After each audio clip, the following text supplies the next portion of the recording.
Hey everyone, this is Matthew Marshall. Thanks for tuning in. So Tuesday evening we had the city council meeting for Troy, Illinois, and a lot of people came out to speak against the data center proposal. What I'm about to show you for the next 50-ish minutes is a recording of the meeting. It didn't appear that the city of Troy had anything in place to record or stream the meeting, and there were a lot of people that just were not able to hear what was discussed. So thank you to everyone that let me and my big self sneak on through to set up my cameras. I basically, because of timing, I got there a little bit late. I do have an audio recording of the entire thing from someone else, so I'm kind of combining everything together. What you're about to see is going to say video unavailable for probably the first 10 or 15 minutes. There may be one or two little clips where my phone's just, decided, I just want to stop recording for a moment. So, yeah, bear with me, but after a few minutes, the video should begin, and you should be able to see you should be able to listen and then see what happened in the council meeting. I only recorded the public comment section. I didn't stay for the rest of it. Pretty much everyone else also seemed to leave about that time too, because they weren't planning on discussing the data center. I'll share my thoughts toward the end, and I'll also put some little chapter bookmarks in so you can help navigate. Thank you to everybody who showed up, and without any further ado, here is the meeting.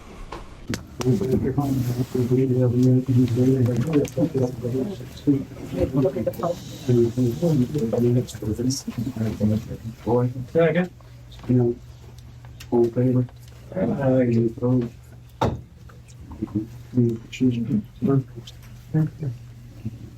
Citizen participation, where everybody's here. We're inviting everybody up to the podium. We've got, I think, 15 people signed in this week. We'll allow everybody up to 3 minutes. And one thing that I do ask, if someone brings up a subject such as energy use or something like that we limit that. We don't want to be here all night talking about the same thing over and over again. Again, we deeply appreciate everybody's involvement in this. We all love our community deeply. We appreciate you coming this evening to voice your concerns and comments. We want to keep this very civil. We all live in this community together, and we all share the same roads and our houses. So we're all in this together. We want what's best for the community. So like I said, let's just keep it very civil. We have the girls all here next someplace. They're back here. So you can keep it civil, people, but say what you want to say because it'll go on record, even if it's repeating what the person behind you said. Don't listen to that. Mr. Mayor, please, board members, please turn your mics on so we can hear. I think that they're already on, sir. My board, we'll speak up as much as possible. They're just for recording. I don't think there's any speakers. And please don't speak out of order. Please. Keep it very simple, like I said. There's nobody against anybody. There's no decisions been made on it. Why in this thing we're to keep this very, very ordinary.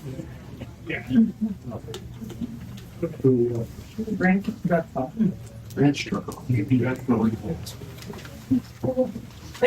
Sorry. I wasn't hoping to go first, but here we are. Right here. All right, well, what's going on, everybody? My name is Strakov. I work over at Windor Unlimited. Speak up, please. We can't get back there. I work over at Windor Unlimited in Troy. It's owned by my father, Steven Strakov. I work there with my brother, Nicole James, and our business has been in Troy for about 10 years now. We want nothing more than our business to thrive and grow like it's been in Troy. But ever since this proposed data center has come to light, it's really changed. It's really thrown a wrench into everything for us. So me personally, I'm 22. I'm fortunate enough to be looking for a home in this area.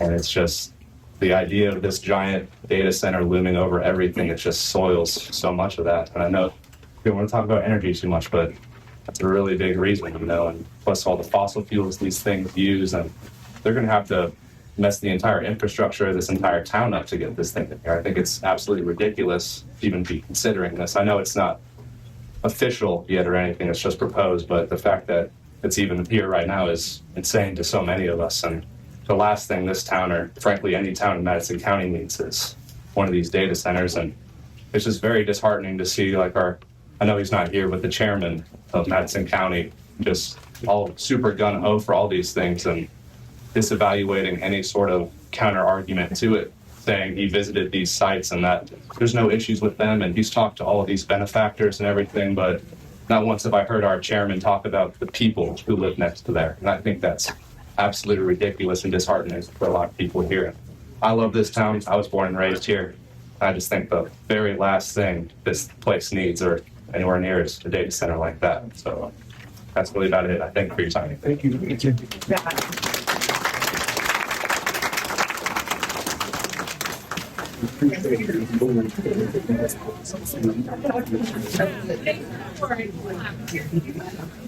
Matt, Redenius? Get him, Matt.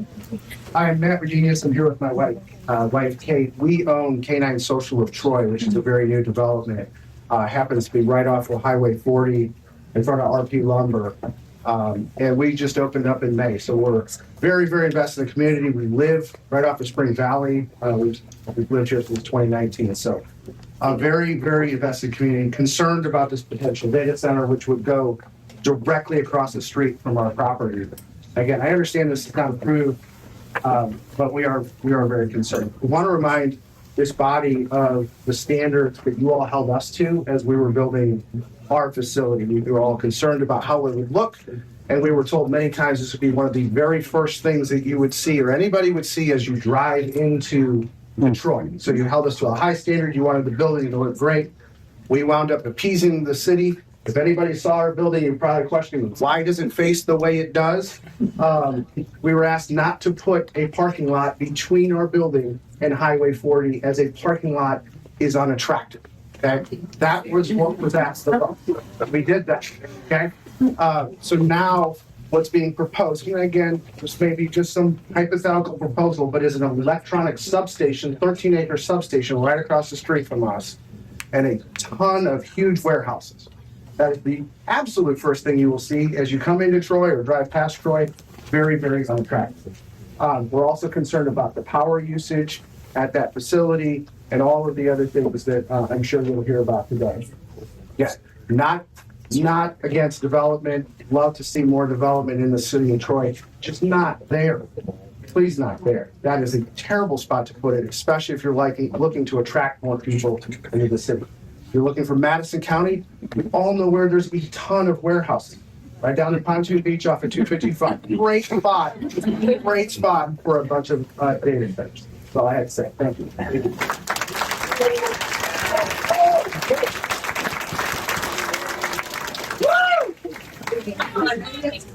He's a fan.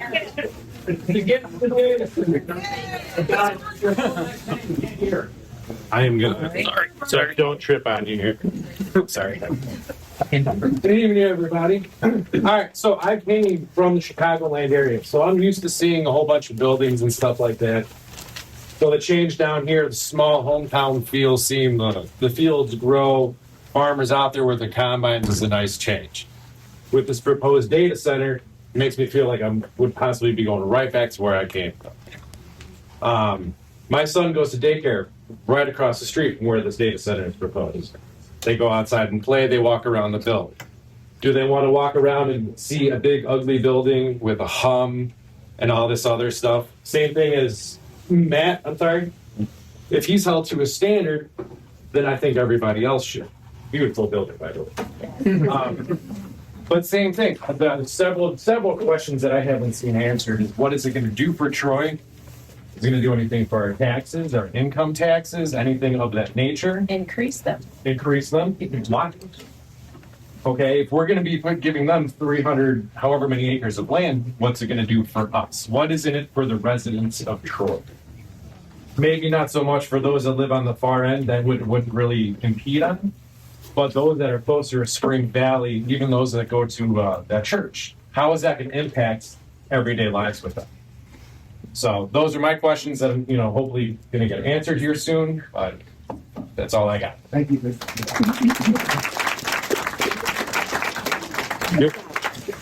Good job. Gale Eckhardt. Okay.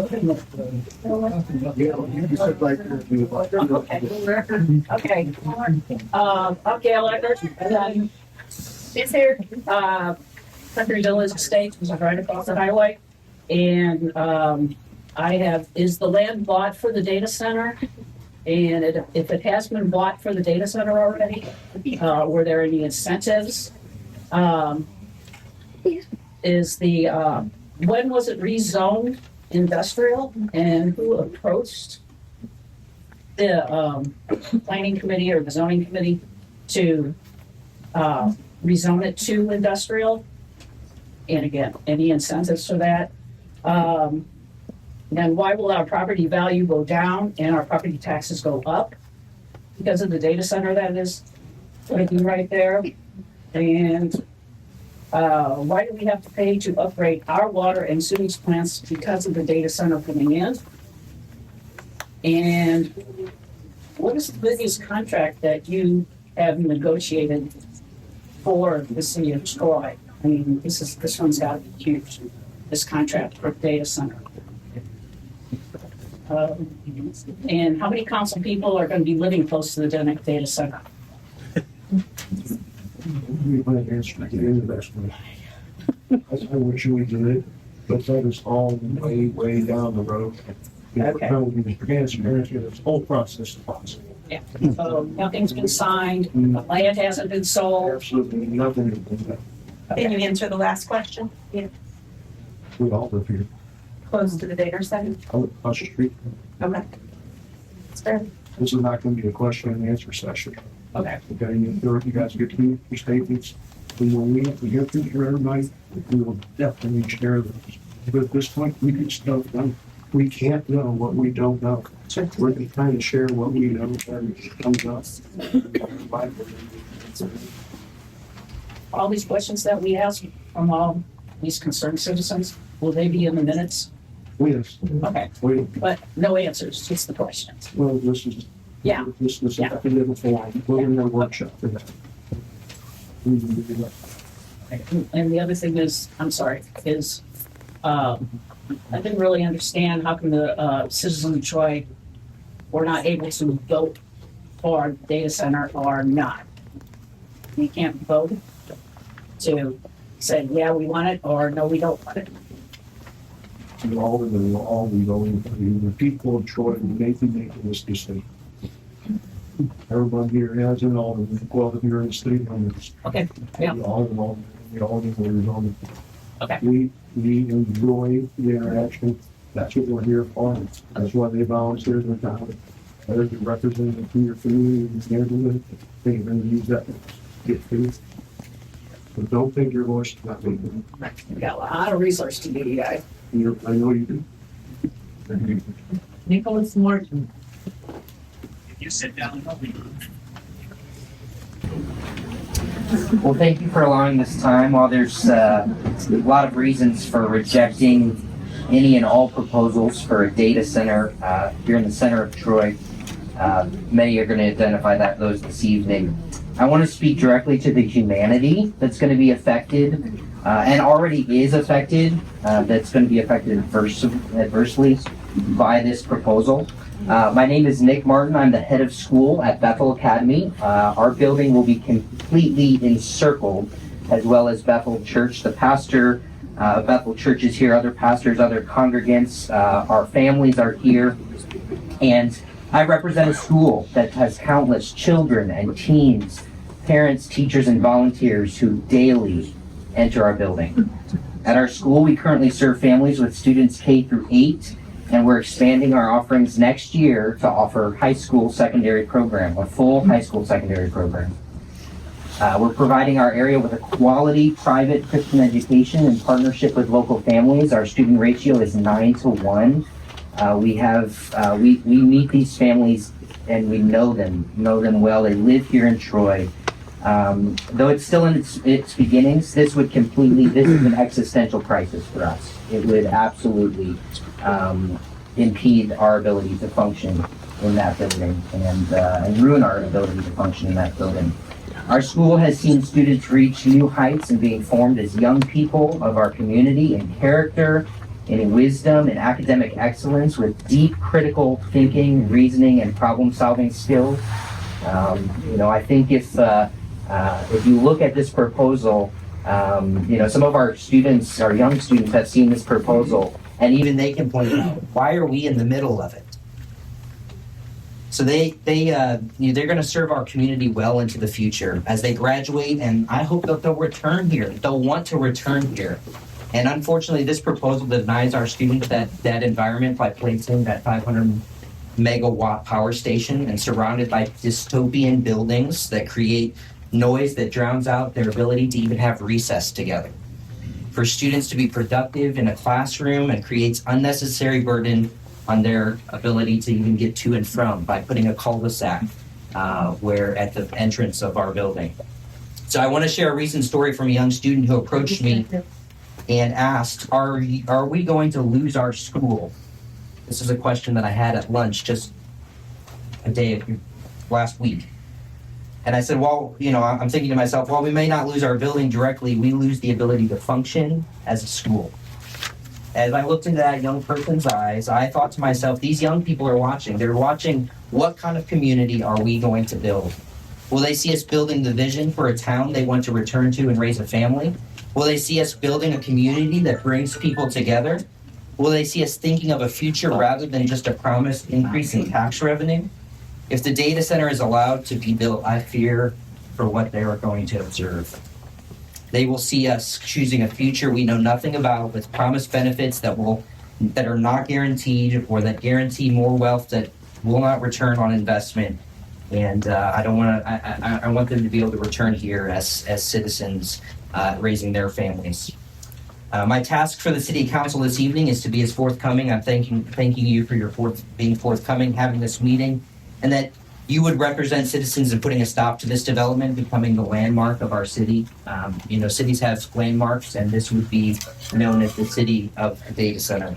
If perhaps someone knows something that is not being shared, please, whether purposefully or unintentionally, please be forthcoming tonight. Thank you. Thank you.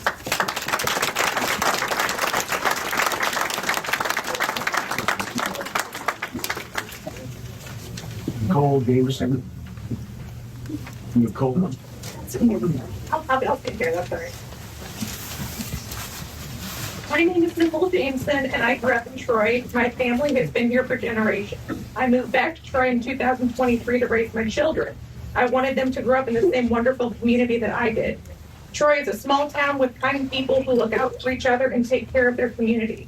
A data center would destroy a small community. The only positive thing I have heard reported about data centers is there is potential tax revenue for the town. Money is great. We all love money, but at what cost? The known cons to a data center in a small community are endless. Power, water, and health concerns, just to name a few. And then you get to worry about your property values decreasing because who wants to live next to a data center? The cons far outweigh the pros. The cost is too high. A data center does not belong in a small residential community.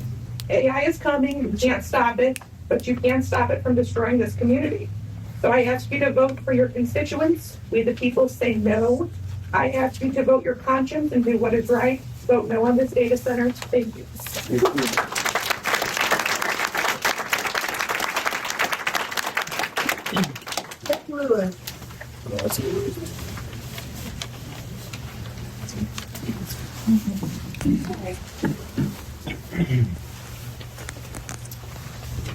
Dear Alderman and Mayor, thank you. And thank you for your service in our community and your desire to make the city of Troy a thriving, safe, and beautiful community. I appreciate your hours of faithful service and investment in our community. My name is Tim Lewis, and I'm the senior pastor at Bethel Baptist Church. I've served as pastor of that church for 40 years. I love Troy, Illinois. My 4 children are graduates of Triad High School. My wife is a retired public educator at Triad System. 3 of my children, their families live here. 9 of my grandchildren. Troy is our home. We value our city, and we planted our lives here to make a difference. The proposed data center plan is deeply concerning. I'm not opposed to progress and development of Troy. But this proposal seems unwise and is certain to result in harm for our congregation. The proposed plan would encapsulate our property. We'd be completely subsumed by a vast industrial complex. We'd be surrounded by acres of concrete, fences, lifeless warehouses. A data center would bring no life, no commerce, no community, no personal exchange of ideas, no beauty, no civic pride, no cultural enhancement. Who would ever plan to build a church in the midst of such a vast field of industrial warehouses and electrical substations? No church would build a church there. So honestly, it feels like a betrayal by the very city we've loved and invested in for decades. You understand? So, my point, this Bethel Baptist Church adds value to our community. We exist as a beacon of light in this community, and our mission is to share the message of love and truth in our city and beyond. And we gather to worship the Lord in a safe and beautiful space, and we teach our Bible to children and adults, and we serve people, and we encourage families, and we help the needy, and we distribute food, and we provide counseling to the hurting and the grieving, and we fight for marriages, and we're a house of prayer. And in these days of dark ideas and moral confusion, uncertainty and distress with mixed messages of what's right and beautiful and true, we're giving hope and peace and life through Jesus Christ. And this proposal, this project threatens a great asset in our community. Now, Bethel Baptist and all the churches in our town add value to this city that's not measured in tax revenue, but greater in more immeasurable ways. I know that this will hurt our church. It will threaten its very existence. Well, how will it hurt Bethel? These are some of the ways it will hurt us. Number one, isolation. We will become an island in a forest of lifeless technology with no life, no interaction, no connection, no culture, no commerce. Surrounded by dark, cold warehouses of machines. Churches are meant to be in communities. They're meant to be interwoven with people and the community they serve. Aesthetically, lost beauty, encompassed by fences, noise, and stark, lifeless buildings. Economically, it will hurt attendance of our church and destroy our property's value. Spiritually, fewer lives would be impacted. Historically, what will these buildings be in 20 or 25 years? Technology changes rapidly. Storage and computing facilities like this may be obsolete in 15 years. And then what would we be left with? Well, how will it hurt our church? Well, some ways are known and many are unknown. Again, I'm not opposed to technology or data centers somewhere, but not here. Not on the major entry to our beloved cities. They may provide tax revenue, but at what cost? And at what loss? I urge you, as a pastor who loves this city, and I love this city, please reject this site as proposed. These industrial behemoths should be outside of a city, not near places of worship, schools, citizen centers, senior citizen centers, memory care centers, early childhood learning centers, and our beloved civic park. I'm praying for each one of you that you will act wisely and decide what's best, the best way to go forward. Please consider what adds value, resources, community, beauty, culture, civic pride, and life, not just tax dollars. Thank you for your time.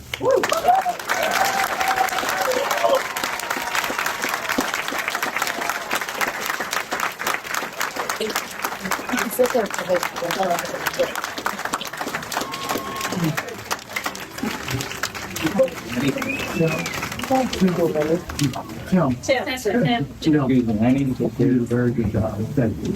And I really appreciate the phone call we had this afternoon. Thank you, Mr. Hope. I'm not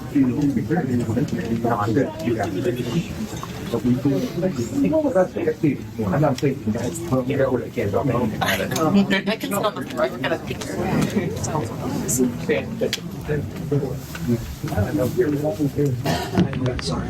to destroy this last name. Matt Triah. Hold on, I need to get this. I need to get out.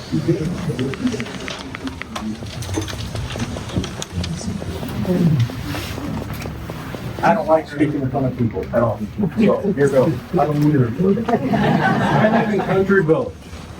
My house backs the interstate. This will be less than 1,000 feet from the monstrosity. This is not good for me at all.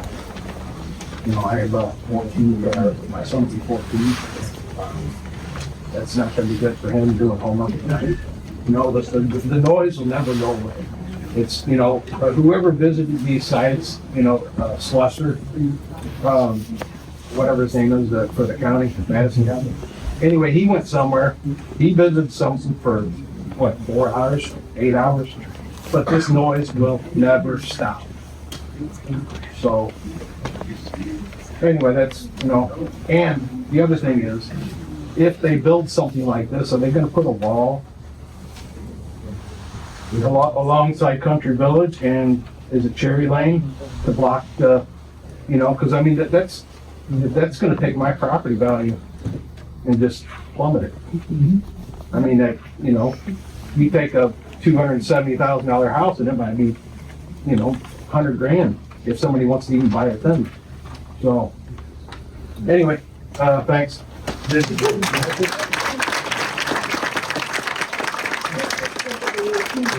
Wilsmeyer? Say it again. He's coming. Hi, everyone.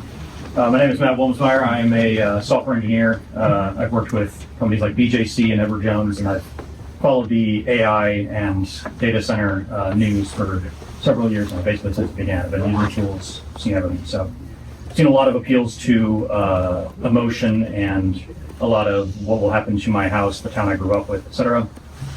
I wanted to try and bring a more logic-based or maybe financially based argument to the table. So in the assumption that the data center were actually built, I only see two possible outcomes. On the one hand, partway through construction, the AI bubble collapses, and now suddenly data centers across the country with better access to water, better access to electricity and grids that can actually keep up, are suddenly going for rock bottom prices. Anybody can rent them anywhere in the country. You need maybe 10 people on site, depending on the size of the building. It might go up to maybe 30. Not very many jobs. The end result is that Madison County taxpayers are stuck with a huge complex that they can't rent out to possibly anyone, and an eyesore, to put it nicely. That's the most likely scenario in my mind. The other scenario, that somehow the AI bubble doesn't collapse, is that the demand for servers and space is actually present and willing to set up in Troy. Then the residents get to enjoy all of our electricity bills spiking, all of our water bills spiking, all of our property values plummeting, and a constant background noise that, you know, because those servers don't turn off. This isn't a 9 to 5 operation, it's 24/7. For point of reference, if you look at the Colossus data center that powers Twitter's, X's Grok AI in Memphis, they are unable on that grid to keep up with that data center. So what have they done? They've brought methane burners on-premise, 12 of them, I believe, running 24/7 in order to keep that operation going.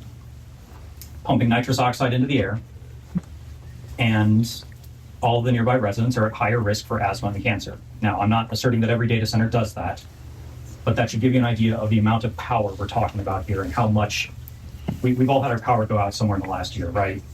Somewhere from a rolling brownout, or, you know, the heat gets high enough that everybody's air conditioners come on at once, and then suddenly it just, everybody's air conditioner shut off along with all their lights.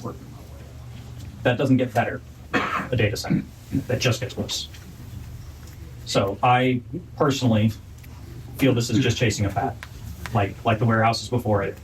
It's just going to end with us holding on to property that we helped pay to develop and now can't sell for a wink and a nod. That's all. Thank you.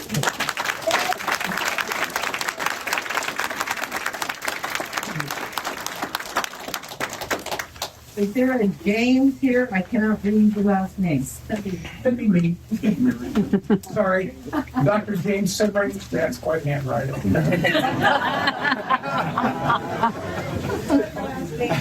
Simmering, S-I-M-M-E-R-I-N-G. Thank you. I've lived here for 40 years. My name is James Simmering. I live on Westbrook Avenue, which is within a mile of the data center. Which pretty much tells you why I'm here.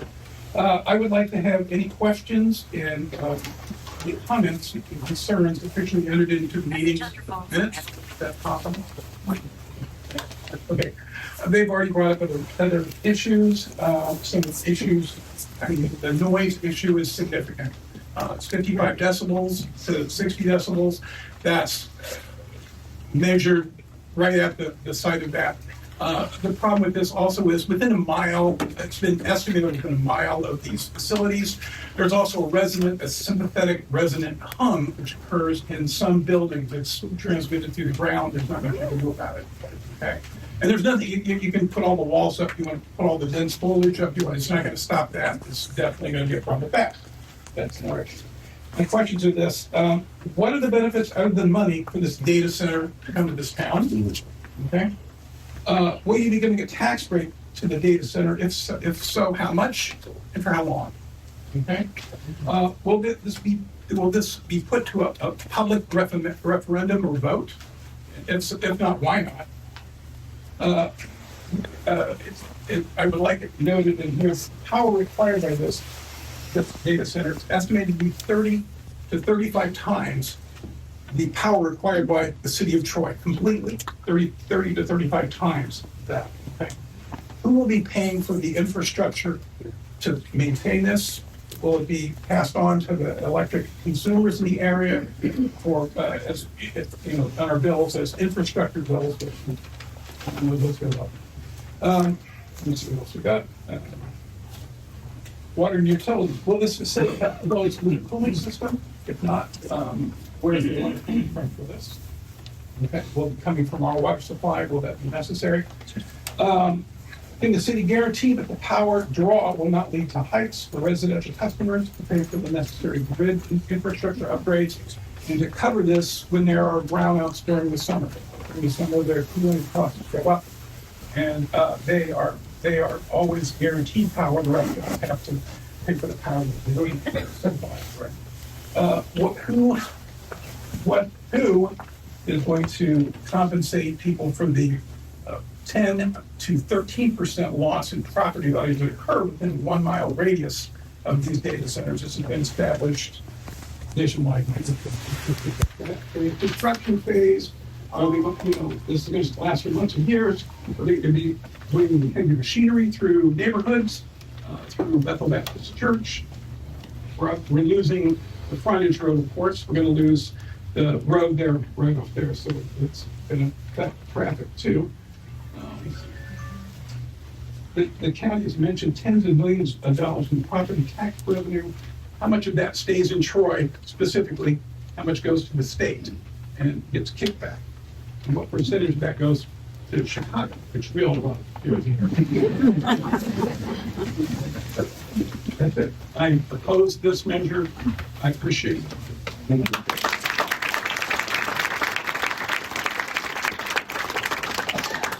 Jamie Fuller.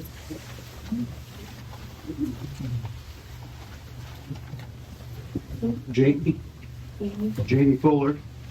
Randy Fuller. Jamie Fuller.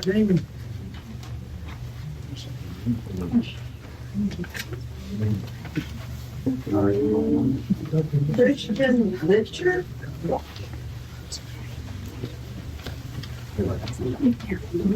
Sir, what is the spelling of your last name? L-I-T as in Tom, S as in Sam, C-H-E-R. My handwriting's not better than the doctor's. All right, good evening, ladies and gentlemen. My name is Chris Litscher. I moved here a couple of years ago. I work down at the base.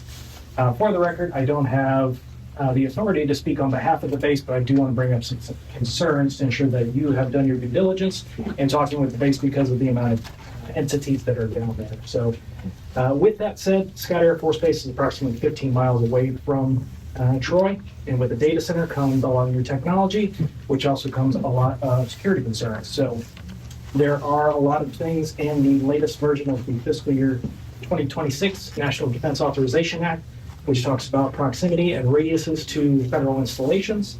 Other things to consider would be who is the primary investing authority for this data center. Are they U.S.? Are they using U.S. technology? Have they been properly vetted by whether it's state, local, and federal levels to ensure that we are not posing security risk to the installation?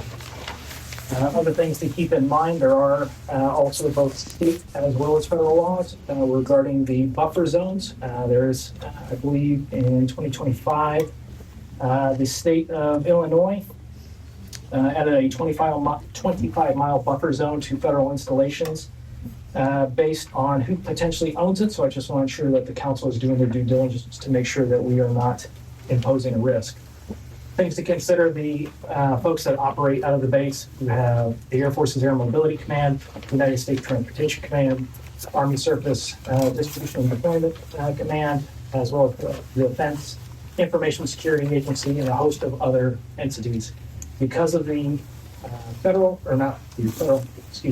of the logistical as well as the information entities that exist on the base, what we could do here could have national level impacts should the need arise for any of those entities to be called on. And for every operation that you see around the world, each of those entities probably has a planning part of it. So recommendations would be please ensure that you're doing your due diligence, reaching out to Scott Air Force Base, to all of those organizations to make sure that both federal and local laws are being complied with. And that is kind of the summary. Again, I cannot be as eloquent as the pastors or the headmasters that have gone through. You all can probably hear the impacts for everyone else when it comes to their personal home values and everything else. Something else to consider for those that are sitting behind the desk, I would recommend if you could get out and look and see how many folks are standing in the parking lot as well as filling the halls. I would recommend having this on the school next time, just to enhance transparency, to enhance conversation. It's not great to hear, which unfortunately that may be the case for all of us with all the humming coming in the near future, if you so choose. But I would highly recommend having this in a forum where there are no questions, because all the questions have been answered and everyone's been heard. Thank you. Thank you.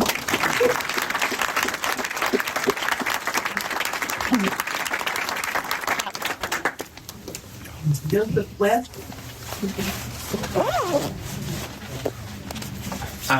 Joseph West. I live just off of Cook Street, so it's less than 1 mile away from that data center. I'm an industrial woman near my trade, so I'm used to loud, noisy machines all day. But I don't want to bring it. And my child, he goes to a place to grow, just over there behind Walgreens. So he also be less than a mile away from it all day, listening to the drowning noise. Others can go on and on about how it's going to be different because we have to require gauge size and bring that all in here, and then that is a whole other can of worms. I just like to say that I am against it as a young family in the area. If this does go through, I will probably no longer be a young family in the area. So I just want to say that I'm against it.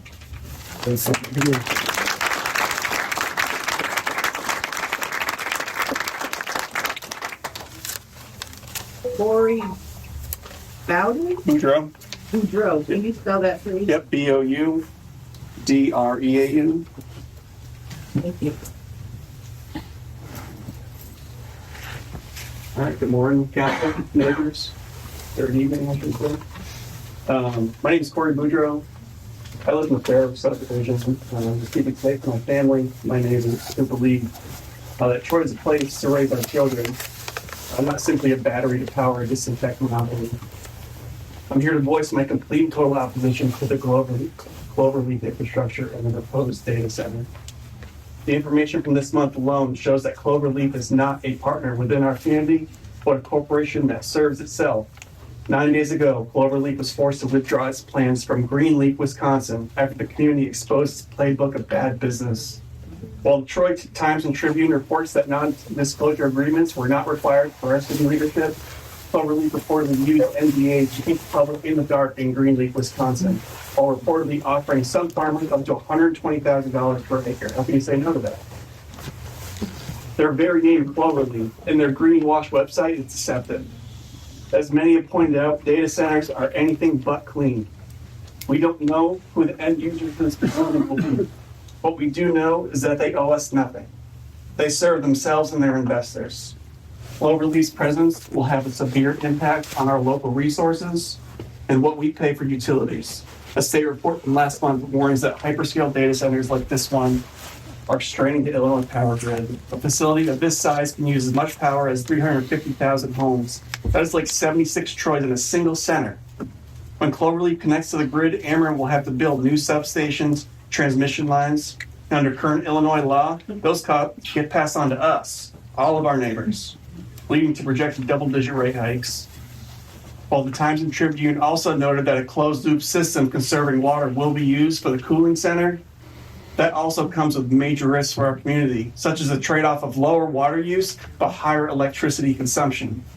It also comes with the risk of using harmful forever chemicals or PFAS used in these systems, which can and do leak into the grounds they occupy.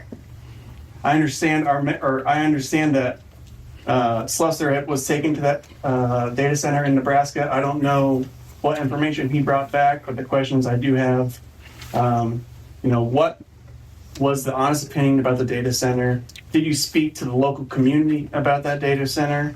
Or did you only speak with the data center reps? Cloverleaf's own CEO and former Microsoft executive recently admitted that he is most concerned about reaping rewards and benefits of this AI revolution and that climate goals are taking a backseat to the AI race. What does that mean for our community? They are not here because they want to be green or to benefit our community with tax dollars and jobs. They're here because they see Troy as a cheap date with a source of easy power and resources to be exploited. The people of Greenleaf, Wisconsin are not alone. Communities in Dundee, Michigan, Lake Shores and Port Washington, Wisconsin, and 3 locations in Columbia County, Georgia have all stood up to Cloverleaf and said no.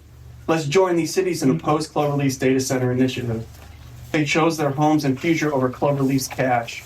Troy is not a battery for big techs, and our resources are not a commodity to be sold to the highest bidder.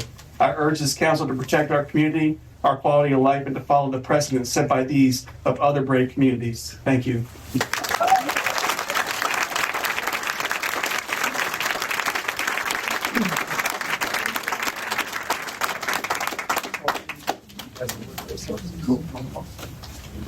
Hey, Walgram.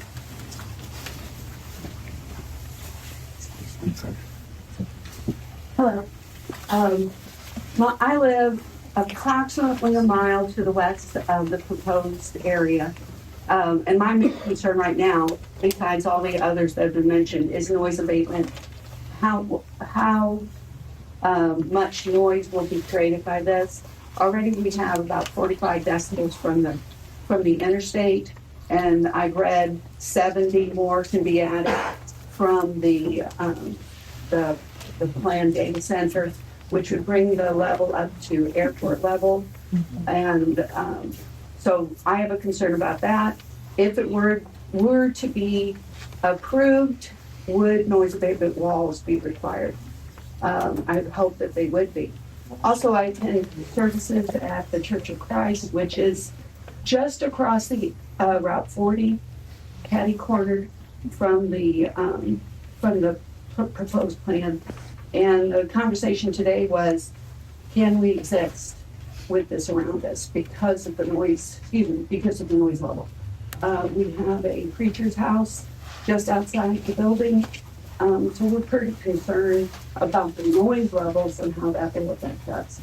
We're not surrounded like the Bethel Baptist Church is, but it is right outside our front door. So thank you very much.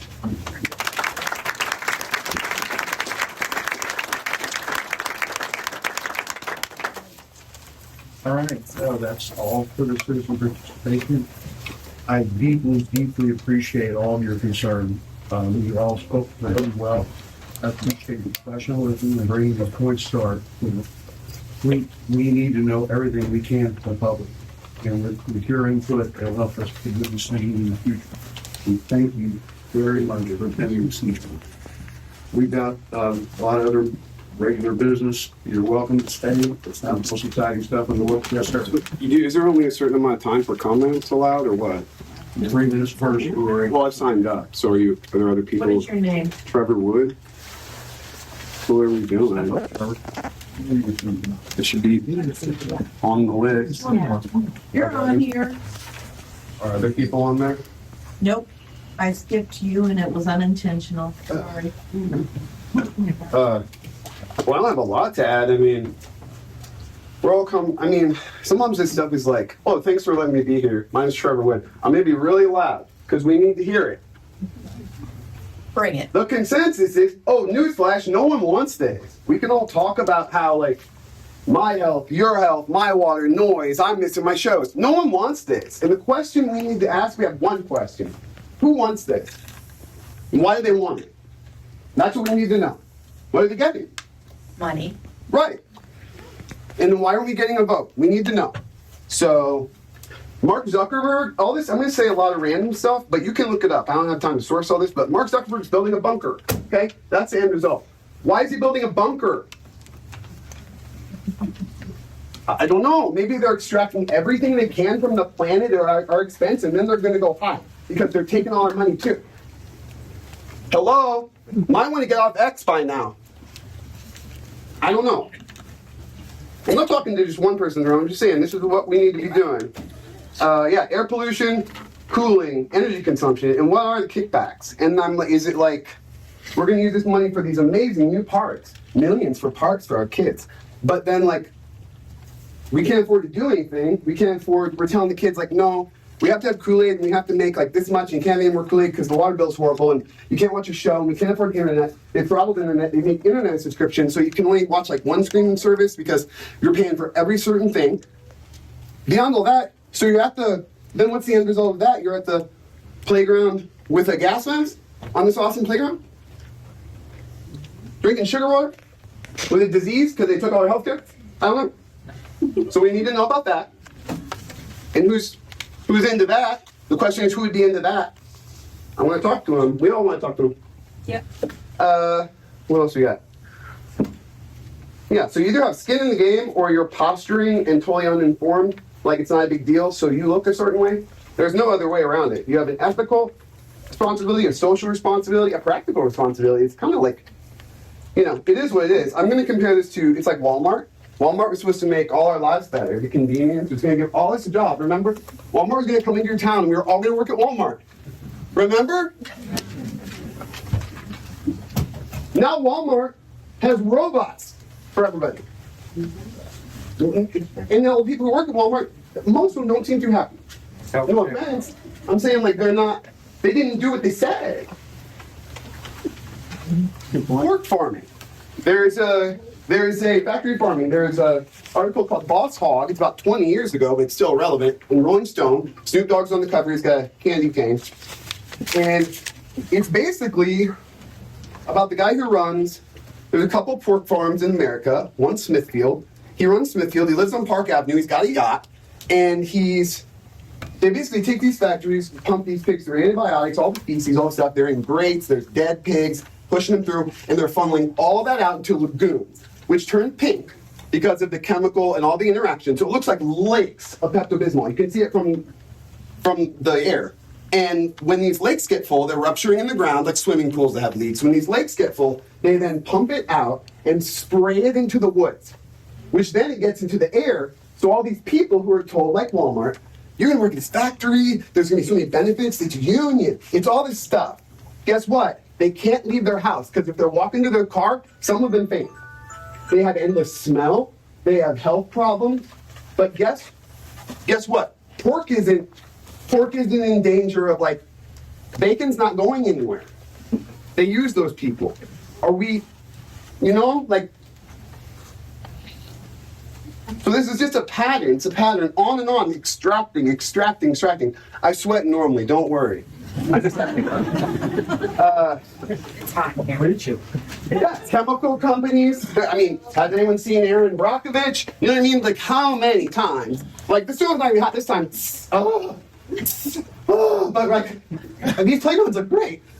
But they're like, All right, you got 30 seconds. Right. And so, I think that's all I got. But yeah, I think we need the question answered. We need to know what's up. And it's almost not a debate. It's almost like good and evil, and we didn't even know who Darth Vader is. Thanks. That's right.